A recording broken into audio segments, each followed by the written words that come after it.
What is up, and welcome back to Striking Standards. Today I will be breaking down and giving my predictions for a fight I am so excited for. We have the former bantamweight champ and absolute legend, Nong-O versus the rising star, Kongthoranee. Nong-O is dropping down from the bantamweight to the flyweight division, taking on what is, for my money, one of the toughest fighters in the division in Kongthoranee. If you don't know him, Kongthoranee has been on an absolutely insane run these past 2 years, going 10-2 since his one championship debut in 2023, with one of his only losses being a very close fight with the pound-for-pound king, Superlet. But of course, Kongthoranee's next opponent needs no introduction. We all know Nong-O and his impressive resume with his 5-year, 10-fight win streak inside of one championship. Jumping right in, we see that Kongthoranee at 28 years old is a significant 10 years younger than Nong-O, who is now 38. Nong-O will also have to lose about 10 pounds to make weight for this fight in the flyweight division. But dropping down to this lower weight class, Nong-O will have a very slight height advantage of 1 centimeter, which will hopefully work in his favor as he has recently struggled with some of his taller opponents in the bantamweight division.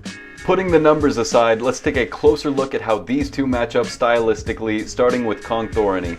The first word that comes to mind when thinking about his style is technician. This man's fight IQ seems to be absolutely through the roof. He's able to read attacks, make his opponents bite on feints, and perfectly mix up his offense to find a home for his strikes. His counter-striking makes him incredibly dangerous, with his defense flowing perfectly into his offense. I mean, you seriously cannot leave him any openings.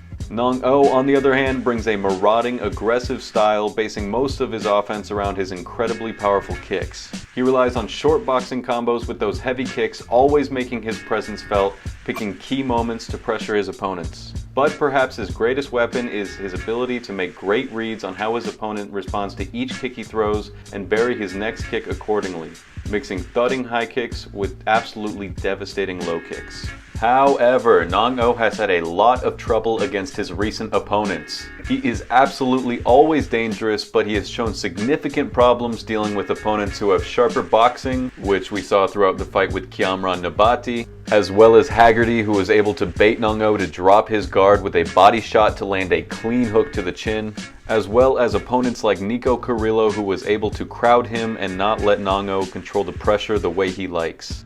And unfortunately, I do not think that these problems Nong-O has had trouble with are going away when he faces Kongthoranee.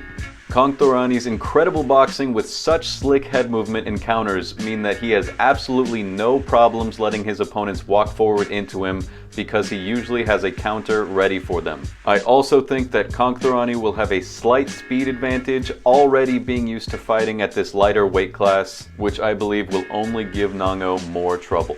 Overall, the only real risk I see for Kongthoranee is if Nong-O can bait him into standing and trading with him. We have seen many times before, Kongthoranee is almost always open to just stand and bang with his opponent. And while it is extremely entertaining, I think it is a terrible game to play with somebody like Nong-O. But I do truly believe Kongthoranee has the skills to win this fight. If he can stay sharp and fight smart, I think he is just too slick for Nong-O, especially with him being towards the end of his career.